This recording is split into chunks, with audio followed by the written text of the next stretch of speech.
आज साथीहरु तपाईहरुलाई चाहिँ म नि है चिकनको अचारको सानो रेसिपी शेयर गर्छु है। मेरो नानी चाहिँ अब उता कर्सियङ पढ्छ नि त है, अन्त उलाई चाहिँ चिकनको अचार लानु मन छ अरे यसपालि चाहिँ है। अन्त चाहिँ मैले उलाई अलिकति बनाइदिएको है। तपाईहरुलाई पनि म रेसिपी शेयर गर्छु है, के कस्तो लाग्छ हेर्दै जानुस् होला है। अलिकति तोरीको तेल हाल्यो है म्यारिनेसनको लागि, अन्त अलिकति हल्दी र अलिकति चिली पाउडर चाहिँ अब तपाईहरुलाई कति मन पर्छ, पिरो सादा है, नभए कश्मिरी लाल हाल्दा पनि हुन्छ, तर मन पर्यो भने चाहिँ स्वाद अनुसार तपाईले यो लाउँदा पनि हुन्छ है।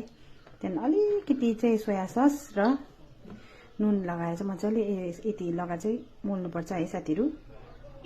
त्यहाँबाट चाहिँ म्यारिनेट हुनुको लागि यसलाई छोड्दिनु पर्छ, कमसेकम आधा घण्टा जस्तो चाहिँ छोड्नु पर्छ है। हेर्दै जानुस् होला है। यतिको मोलिसकेपछि चाहिँ अब यसलाई टाइम छ भने चाहिँ अब 1 घण्टा जस्तो राख्नु पनि सक्नुहुन्छ, जति राख्यो त्यति राम्रो नरम हुन्छ है। र चाहिँ अब आधा घण्टासम्म चाहिँ यसलाई म्यारिनेट हुनु छोड्दिनु पर्छ है। त्यसरी गऱ्यो भने चाहिँ मजाले नुनहरु लाग्छ, मसलाहरु मजाले लाग्छ है। र चाहिँ त्यतिन्जेल अरु मसलाहरु रेडी गरौँ है साथीहरु।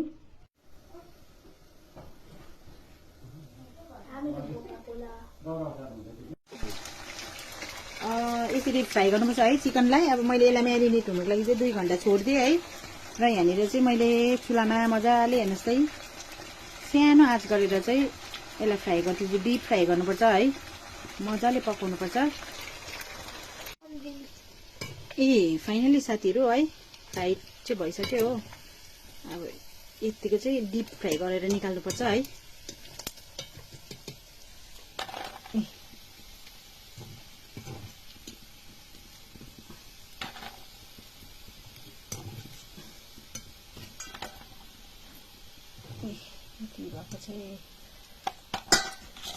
अडियन्समा चाहिँ आज चाहिँ पापाको बदली चाहिँ यहाँ अर्को छ।